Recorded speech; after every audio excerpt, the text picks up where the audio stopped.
What do you get when you mix the fast-paced action of a shoot-'em-up with the chaotic energy of a bullet hell? Well, if you're talking about the 1991 release Crisis Force for the NES, you get a unique blend of excitement and frustration that, for better or worse, left its mark on the gaming world. This game is an unsung hero in the shooter genre, offering tight controls, colorful visuals, and an unforgiving difficulty curve. But does it hold up today, or is it just another retro relic collecting dust in the annals of gaming history? Let's find out. Before we dive into the gameplay itself, let's take a quick look at the history behind Crisis Force. Released by Konami exclusively in Japan, this game flew under the radar for many NES players outside of the region. Konami, known for its legendary contributions to the world of gaming, especially in the arcade shooter genre, took a bit of a departure with Crisis Force. The game released in 1991, right at the tail end of the NES's dominance, and brought with it some features that felt more like a late-generation gem, rather than a typical title from the early days of the system. Crisis Force borrowed heavily from the arcade shooter classics, but with some twists. It introduces a unique ship-switching mechanic that allows you to control two ships at once, each with its own abilities. This wasn't a common feature at the time, which gives the game a fresh sense of strategic depth. But with all that innovation comes a hefty challenge. The game is unapologetically difficult, and that's what we'll dive into next. Now, let's talk about Crisis Force itself, what works and what doesn't. First off, the presentation is solid. For a game released so late in the NES's lifespan, the graphics are surprisingly clean and vibrant. The backgrounds are filled with colorful designs from starry space scenes to alien bases, and the sprite work is sharp, showcasing the level of detail that Konami was known for. The music, while not groundbreaking, is catchy enough to keep you engaged during your frantic battles. But the real star of Crisis Force is its gameplay.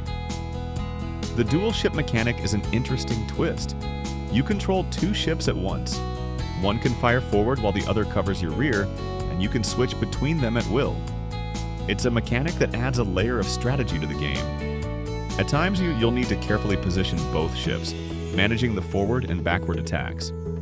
This system, combined with the high-speed action, makes for a gameplay experience that feels fresh and dynamic.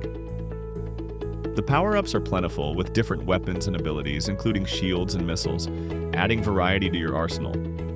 However, the game's difficulty is something that cannot be ignored. Crisis Force is notorious for being brutally hard. The enemies come at you in waves, and if you're not quick on the draw, you'll find yourself overwhelmed. The bullet hell elements are particularly unforgiving, with enemies often firing impossible-to-dodge barrages of bullets. It's easy to get lost in the chaos, and death comes quickly. Losing a life means losing your power-ups, which can be a huge setback, especially in the later levels. There's also the problem of the lack of continues, meaning that you'll have to restart from the very beginning if you run out of lives. Frustrating, to say the least.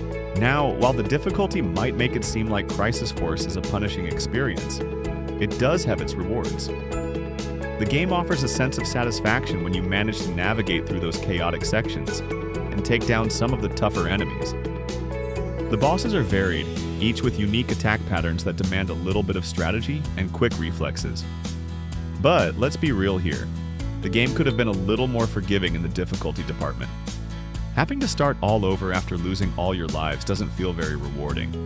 And while it does keep things tense, it might be a turnoff for those just looking for a fun, casual shoot-'em-up. So where does Crisis Force land after all that? Honestly, it's a mixed bag. The game offers a unique twist on the shoot-'em-up formula, with its dual ship mechanic and vibrant visuals. It's definitely a standout in the genre if you can stomach the brutal difficulty. For some, the challenge will be what makes it exciting, but for others, it might be a deal-breaker.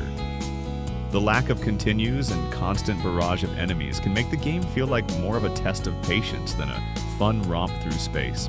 If you're a fan of classic shooters and you're looking for a challenge, Crisis Force could be just what you need. But if you're after something more forgiving or accessible, it might not be the best fit. Thanks for watching, and if you enjoyed this review of Crisis Force or found it helpful, Make sure to hit that like button and subscribe for more content.